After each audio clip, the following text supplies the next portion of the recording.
Praise the lord. నజరేయుడైన క్రీస్తు నామంలో మీ అందరికీ కూడా వందనాలు తెలియపరచుకుంటూ ఉన్నాను. దేవుడిచ్చిన కృపను బట్టి, దేవుడి నడిపింపును బట్టి ఈ రోజున నేను మీ మధ్యలోకి వచ్చి ఉన్నాను. ప్రతిరోజు కూడా దేవుడు ఒక మాట తెలియపరుస్తూ మన జీవితంలో ఉన్న శ్రమలను బట్టి, బాధలను బట్టి, కష్టాలను బట్టి ఎంతగానో ధైర్యపరిచి ముందుకు నడిపిస్తూ ఉన్నాడు. అలాగే ఈ రోజున కూడా దేవుడు ఒక మాట తెలియపరచాలని ఎంతగానో ఆశిస్తూ నన్ను మీ మధ్యలోకి తీసుకొచ్చి ఉన్నాడు. ఈ రోజున దేవుని వాక్యం ఒకసారి మనం చూసినట్లయితే మార్క్స్ వార్త 16వ అధ్యాయం 16వ వచనం, నమ్మి బాప్తిసం పొందిన వాడు రక్షింపబడును, నమ్మని వానికి శిక్ష విధింపబడును. ఈ రోజున ఈ భూమి ఆకాశాన్ని సృష్టించిన సృష్టికర్త అయిన తండ్రి ఈ లోకంలో ప్రతి మానవుడును కూడా తన అరిచేతుల్లో ఒక మట్టి బొమ్మలాగా చేసుకుని ఈ లోకానికి తీసుకొచ్చి ఉన్నాడు. ఈ లోకంలో ఎలా బ్రతకాలో, ఈ లోకంలో ఎలాగా జీవితం జీవించాలో కూడా మానవుడికి దేవుడు తెలియపరిచి ఉన్నాడు. మరి దేవుని మాటని అంగీకరించకుండా, దేవుడు చెప్పిన మాటని వినకుండా ఈ లోక సాతాను మాట విని మరి చేయొద్దన్న పని చేసి ఈ లోకంలో పాపాన్ని కొని తెచ్చుకున్నాడు. ఈ పాపం ఒక ఇద్దరు మనుషుల వల్ల తయారయ్యి ఈ లోకంలో ప్రతి మానవుడికి కూడా ఈ పాపం అనేది వ్యాపించినది. నా సహోదరి, నా సహోదరుడా, ఈ భూమి ఆకాశాన్ని సృష్టించిన సృష్టికర్త అయిన తండ్రి రేపు ఈ లోకంలో ప్రతి మానవుడు కూడా ఒక రోజున మరణించాల్సినదే. మరణించిన తర్వాత వీళ్ళు చేసుకునే పాపంలో నుంచి, నా పాపం వల్ల మరి రేపు నా సన్నిధిలో వీళ్ళందరూ కూడా నిలబడలేరని మరి దేవుడు ఎంతగానో మనుషుల గురించి ఆలోచిస్తూ బాధపడుతూ ఉంటాడు. కాబట్టి ఈ లోకంలో ఈ పాపాన్ని తుడిచివేయాలంటే ఒక పరిశుద్ధమైన రక్తం కావాలి. ఇటువంటి పాపంలోని ఒక రక్తం కావాలని తన ప్రియ కుమారుడైన యేసుక్రీస్తుని ఈ లోకానికి, ఒక మానవుడు పాపం కొరకు ఈ లోకానికి తీసుకొచ్చి ఉన్నాడు. ఈ రోజున ఈ భూమి ఆకాశాన్ని సృష్టించిన సృష్టికర్త అయిన తండ్రి రేపు రోజున వీళ్ళందరూ కూడా మరణిస్తారు. మరణించిన తర్వాత వీళ్ళందరూ కూడా నా దగ్గర నిలబడాలి అంటే ఈ పాపంలో నుంచి వీళ్ళు పరిశుద్ధులుగా మారాలి. పరిశుద్ధులుగా ఉండాలంటే నా ప్రియ కుమారుడైన యేసుక్రీస్తు నామంలో రక్తంలో పరిశుద్ధులుగా మారి నమ్మి విశ్వసించి రేపు రోజున నా యందు నిలబడాలని ఈ రోజున యేసుక్రీస్తుని ఈ లోకానికి పంపించిన వాడు తండ్రి.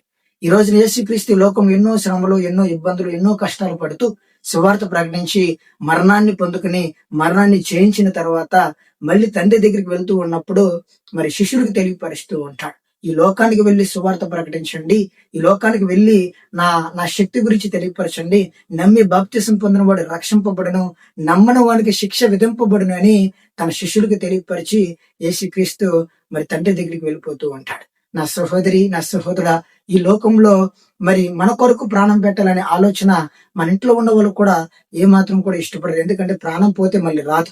ప్రాణం పోతే మనం ఈ లోకంలో ఏది కూడా కొని తెచ్చుకోము. ఈ లోకంలో డబ్బు, సంపద, ఆస్తి ఏది కూడా మనకి స్థిరం కాదు. ఒక రోజున మనందరం కూడా మరణించాల్సిందే. మరణించిన తర్వాత మనందరం కూడా ఒకసారి ఉండాలంటే ఆయన తండ్రి కుమార నజరేయుడైన యేసుక్రీస్తు నామంలో మనం రక్షించబడితేనే తప్ప రేపు రోజున ఆయన రాజ్యంలో మనం నిలబడలేం. ఆయన శక్తిని మనం చూడలేం. రేపు రోజున ఆయన నామంలో రక్షించబడకపోతే చాలా కఠినమైన పరిస్థితులు, చాలా నీచమైన పరిస్థితులు ఉన్నాయని కూడా మన పరిశుద్ధ గ్రంథంలో దేవుడు మన కొరకు సిద్ధపరిచేసి ఉన్నాడు. ఈ రోజున ఆయన పరిశుద్ధమైన రక్తంలో మనం శుద్ధి చేసుకోగలిగితే ఈ రోజున ఈ లోకంలో మనం మరణించినా కానీ రేపు రోజు మళ్ళీ మనం తిరిగి లెగిస్తామని కూడా యేసుక్రీస్తు మనకి చాలా క్లారిటీగా చెప్పి ఉన్నాడు. కాబట్టి నా సహోదరి, నా సహోదరుడా, ఈ లోకంలో ఉన్న డబ్బు, సంపద, ఆస్తి, జాబ్, పొజిషన్స్, లేకపోతే ఈ లోకంలో ఉన్న గొప్ప పబ్లిసిటీ కానీ ఏది కూడా నీకు ఉపయోగపడేది కాదు. ఈ లోకంలో మన బ్రతికే జీవితం 70-80 సంవత్సరాలు మాత్రమే. రేపు రోజున మరణించాల్సిందే. మరణించిన తర్వాత మనకనేది ఒక లైఫ్ ఉన్నది. ఆ రోజున మరణాన్ని తర్వాత మరణం లేదు, రెండవ మరణం లేదు.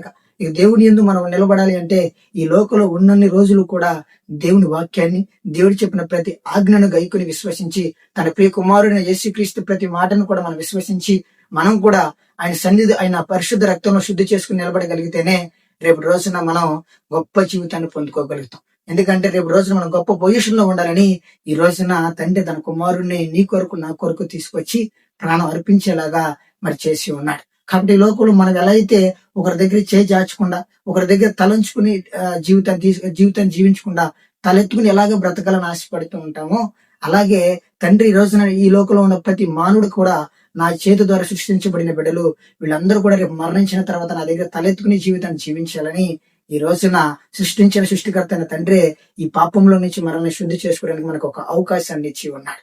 కాబట్టి ఈ అవకాశం మనం పోగొట్టుకుంటే చాలా కఠినమైన పరిస్థితులు ఉంటాయి, చాలా నీచమైన స్థితులు ఉంటాయి. కాబట్టి గ్రహించాలని ఈ రోజున మనందరికీ కూడా దేవుడు తెలియపరుస్తూ ఉన్నాడు. నా సహోదరి, నా సహోదర, ఈ రోజు వరకు మరి రక్షణ మారు మనిషిని మరి త్రోసి వేస్తూ ఉండగాము, లేకపోతే ఇంకా టైం ఉందలే, ఇంకా మనం ఫ్యూచర్ లో తీసుకోవచ్చులే, ఇంకా నేను ఇంకా పాపంలో ఉండాలని ఆలోచిస్తూ ఉన్నామేమో, నాకైతే తెలియదు. కానీ ఏ నిమిషం ఎలాంటిదో మనకు తెలియదు. ఏ నిమిషం ఎలాంటి పరిస్థితులకు మనం వెళ్ళిపోతామో మనకు తెలియదు. ఏ నిమిషానికి మనం బ్రతుకుంటామో లేదో కూడా తెలియదు. లేకపోతే ఏ సెకండ్ దేవుడి రాకడ వచ్చేస్తుందో కూడా మనకు తెలియదు. కాబట్టి దేవుడి రాకడ సమయానికి మనందరం కూడా సిద్ధపడి కలిగి ఉండాలి.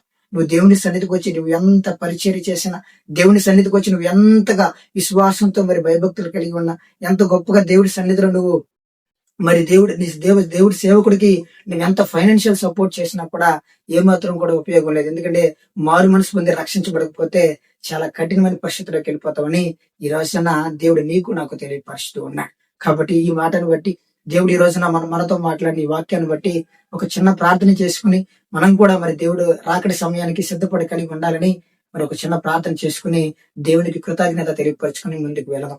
ప్రేమ కలిగిన తండ్రి, దయగలిగిన యేసయ్య, నీ కొందనాలు, స్తుతులు, స్తోత్రాలు తెలియపరుచుకుంటూ ఉన్నాను ప్రభా. మరి అదిగో తండ్రి, నమ్మి బాప్తిసం పొందినవాడు రక్షింపబడను, నమ్మని వాడికి శిక్ష విధింపబడనని ఎంతగానో తండ్రి క్లారిటీగా మాట్లాడిన దాన్ని బట్టి కూడా నీ కొందనాలు, స్తుతులు, స్తోత్రాలు తెలియపరుచుకుంటూ ఉన్నాను ప్రభా.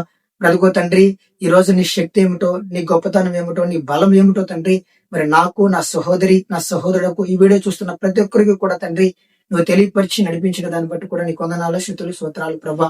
మరి అదిగో తండ్రి, ఇంకెవరైతే తండ్రి రక్షించబడకుండా మరి ఇంకా ఎవరైతే తండ్రి నైనా ఇంకా రక్షణ టైం ఉందలే, ఇంకా మరి తీసుకోవచ్చులని ఆలోచిస్తూ ఉన్నారో ప్రభా, వాళ్ళని ఒకసారి జ్ఞాపకం తెచ్చుకుని నీ శక్తిని, నీ బలాన్ని, నీ మధురమైన హస్తంతో వాళ్ళని తాకి బలపరిచి రేపు విశ్రాంతి దినం వచ్చే టైంకి ప్రభా ప్రతి ఒక్కరు కూడా రక్షణ మారు మనసులకు రావడానికి కృపతో నింపి నడిపించి సహాయం చేయమని నేను కోరుకుని ఉన్నా. నీ కృపతో బలపరచు, నడిపించు. బ్రతుకు తండ్రి ఈ మాటని మరి నాకు, నా సహోదరి, నా సహోదరులందరూ కూడా మరి ఎవరైతే తండ్రి ఇంకా రక్షించబడలేదు తండ్రి, ప్రతి ఒక్కరికి కూడా తండ్రి వాళ్ళ హృదయంలో బలపరిచి నడిపించి సహాయం చేసి మరి నీ రాకడి సమయానికి తండ్రి ప్రతి ఒక్కరు కూడా సిద్ధపడి కలిగి ఉండడానికి కృపని, దీవెనని, ఓర్పుని, సహనాన్ని, నెమ్మదిని, ధైర్యాన్ని, కాన్ఫిడెంట్ ని, విశ్వాసాన్ని దయచేసి నడిపించి సహాయం చేయమని నేను కోరుకుని ఉన్నా. మరి నీ చిత్తం అయితే ప్రభా మళ్ళీ రేపు ఉదయ కాలమున మరి వచ్చేంత వరకు తండ్రి మమ్మల్ని జ్ఞాపకం తెచ్చుకుని నీ కృపతో బలపరిచి నడిపించి సహాయం చేయమని కోరుకుంటూ తండ్రి, కుమార, పరిశుద్ధ నామలు, తండ్రి, కుమార, నజరేయుడైన యేసుక్రీస్తు నామములో వేడుకున్నాను తండ్రి, ఆమేన్. అందరికీ కూడా మరి వాక్యాన్ని బట్టి మనం కూడా మన హృదయాల్లో మరి మారు మనసు లేక రక్షించబడకపోతే మరి రక్షణ మారు మనసులోకి వెళ్ళాలని దేవుడు ఎంతగానో ఆశిస్తూ ఉన్నాడు. కాబట్టి దేవుడు మన కొరకు చేసిన మరి తన ప్రాణం లెక్క గుర్తు పెట్టుకోవాలి. ఎందుకంటే మన కొరకు ఎంతో త్యాగం చేశాడు ఆయన. కాబట్టి ఆయన ఏమి ఆశించట్లా మన దగ్గర. జస్ట్ నమ్మి విశ్వాసించి నా నామంలో రక్షించబడండి, రేపు రోజున కఠినమైన పరిస్థితులు ఉన్నాయి, లేకపోతే చాలా నీచమైన పరిస్థితులకు మీరు వెళ్ళిపోతారని ఈ రోజున ఆయన సువార్త ఎంతగానో ఘనంగా మరి లోకంలో మానవులకి తెలియపరుస్తూ ఉన్నాడు. కాబట్టి ప్రతి ఒక్కరు కూడా గ్రహించండి, రక్షణ తీసుకోండి. రక్షణ తీసుకున్న తర్వాత దేవుడి బలాన్ని, దేవుడి శక్తిని, దేవుడి ఆలోచన మనం పర్సనల్ గా గ్రహించగలుగుతాం. దేవుడి చిత్తం అయితే మళ్ళీ రేపు ఉదయ కాలమున మనందరం కూడా కలుసుకుందాం. ఆమేన్.